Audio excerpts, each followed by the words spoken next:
រៀបសួរមកអតិថិជនគ្នាខាងបងសេវាកម្មនីការអូតូមែនតើគឺជាសេវាកម្មថែទាំរថយន្តចល័តឥឡូវនេះចង់មកបង្ហាញពីសកម្មភាពជាងកំពុងតែធ្វើការជិះអាប់សុខភាពឡានជូនទៅដល់អតិថិជនដូចគ្នាហើយក៏ចង់មកជម្រាបពីប្រូម៉ូសិនពិសេសសម្រាប់រីករាយរដូវកាលបុណ្យចូលឆ្នាំខ្មែរខាងមុខនេះក៏ដូចជា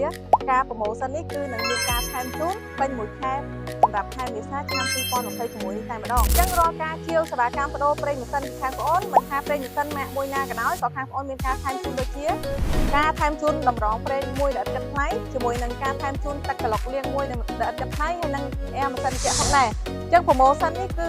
ជូនជាពិសេសសម្រាប់បងដែលជាសេវាកម្មខាងប្អូនមិនថាខាងប្អូនទៅដល់ទីតាំងឬក៏បងអញ្ជើញទៅដល់ទីតាំងផ្ទាល់ទេហើយកាន់តែពិសេសទៀតគឺយើងមានការថែមជូនទៅលើការ check up សុខភាពឡាន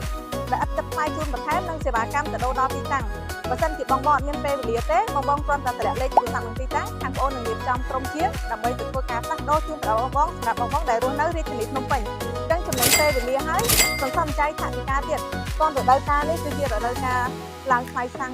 ឡើងថ្លៃម៉ូតូផងគឺបងចំណេញច្រើនមែនទែនសន្សំចៃទាំងថវិកានិងសន្សំចៃទាំងពេលវេលាខ្លួនផ្ដោតទៅលើផលិតផលសុទ្ធជាមួយនឹងស្តង់ដារបច្ចេកទេសក៏ដូចជាសេវាកម្មល្អហើយអ្វីដែលកាន់តែពិសេសគឺខាងប្អូនមានការថែមជូនទៅលើសេវាកម្មទៅដល់ទីតាំងជាមួយនឹងសេវាកម្មបច្ចេកទេសជាក៏ដូចជាសេវាកម្មបច្ចេកទេសដែលមានជំនាញច្បាស់លាស់អញ្ចឹងបងចង់ថែទាំឡានឲ្យបានសុខភាពល្អបងអាចតំណមកខាងនីការអូតូមានខាងប្អូនបានហើយកាន់តែពិសេសឥឡូវនេះមានប្រព័ន្ធសិនផងដែរសិនជាបងមានតម្រូវការបងអាចតំណមកខាងប្អូនដើម្បីប្រឹក្សាយោបល់ជាមួយនឹងសុខភាពឡានរបស់បងបានតាម